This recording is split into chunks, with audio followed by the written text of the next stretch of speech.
میں آپ سے پوچھتا ہوں، اس دنیا پر، اس عالم رنگ و بو میں، اس مادی کائنات میں سب سے زیادہ آپ کے کندھوں پر کس کے حق ہیں؟ تو آپ سب کہیں گے ماں کے حق۔ والد اولاد کی تربیت کرنے کے لیے مشقت سہتا ہے، کمائی کرتا ہے، یہ ایک مرحلہ ہے اس کا۔ ماں 9 ماہ تک اس کو اپنے پیٹ میں رکھتی ہے، ایک مرحلہ یہ۔ پھر ولادت کا دوسرا مرحلہ، زچہ بچہ دونوں کے لیے موت و حیات کی کشمکش ہے۔ اور تیسرا مرحلہ اس کی تربیت کا، جس کا باپ شامل ہوتا ہے۔ تو ماں کے 3 حق بیان کیے اور باپ کا ایک حق بیان کیا۔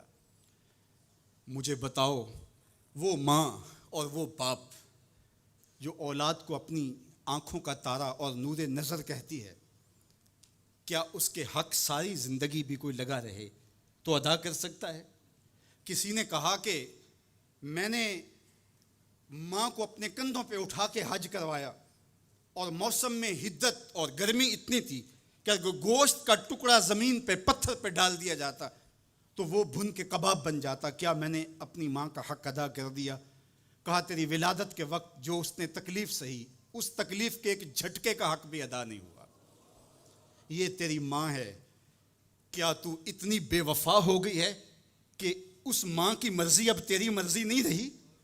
وہ باپ جس کی ہڈیاں بھی درد کر رہی ہیں اور وہ مزدوروں والے اڈے پہ بیٹھا ہے، اور جب کوئی مزدور لینے آتا ہے تو اس سے صحیح طرح سے اٹھا بھی نہیں جاتا، پھر بھی کلی والا ڈبہ اٹھا کے آگے بڑھتا ہے، اور مزدور لینے والے شخص کے ساتھ لپٹ کے چمٹ کے کہتا ہے کہ بابو مجھے لے جاؤ، 10 روپے کم دے دینا، میں نے اپنی بیٹی کی کالج کی فیس دینی ہے۔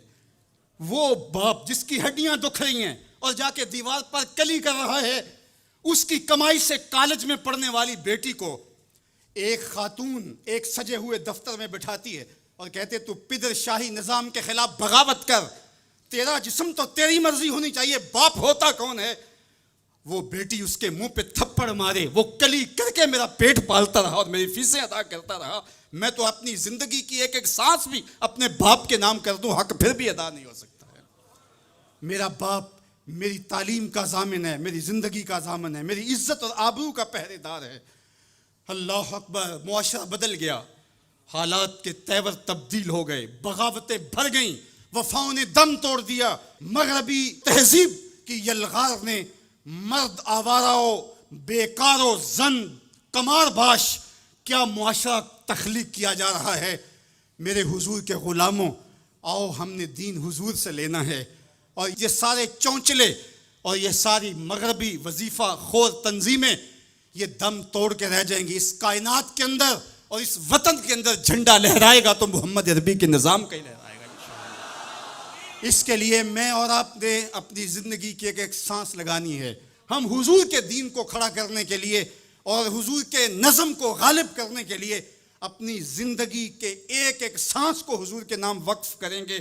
میری زندگی کا مقصد تیرے دین کی سرفرازی، میں اسی لیے مسلمان، میں اسی لیے نمازی۔ ہمارے اوپر سب سے بڑا حق ہمارے اللہ کا ہے، پھر رسول اللہ کے حق ہیں، پھر اس کے بعد ہماری ماں کے، ہمارے باپ کے، ہمارے مرشدوں کے، ہمارے استاد۔ ہم احسان فراموش لوگ نہیں ہیں کہ کبھی باپ کو پدر شاہی نظام کے ساتھ مسترد کریں، کبھی ماں کے چہرے پہ لات مار دیں کہ تم کون ہوتی ہو میری زندگی میں مداخلت کرنے والی۔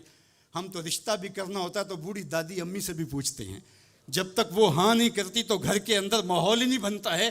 ہمارا دین، ہمارا کلچر، ہماری تہذیب، ہمارا تمدن ہمیں یہ سکھاتا ہے، لیس منا من لم یرحم صغیرنا ولم یوقر کبیرنا، جو چھوٹوں کے ساتھ شفقت سے پیش نہیں آتا اور بڑوں کے ساتھ جو ہے وہ توقیر سے پیش نہیں آتا۔ میرے حضور نے فرمایا میرے ساتھ اس کا کوئی تعلق، کوئی ربط، کوئی رشتہ نہیں ہے۔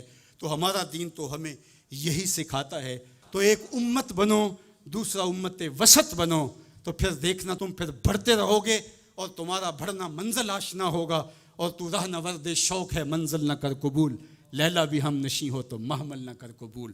تیرا تو مطمع نظر، تیرا تو ہدف ہی کچھ اور ہے، تو دنیا کے لیے نہیں ہے، دنیا تیرے لیے ہے۔ تو خواہشات کا دیوانہ نہیں ہے، بلکہ زمانہ تیری دہلیز پہ باندیوں کی طرح نوکری کرے گا۔ من کان للہ کان اللہ لہو، تو ان کا ہو کے دیکھ، زمانہ تیرا ہو جائے گا۔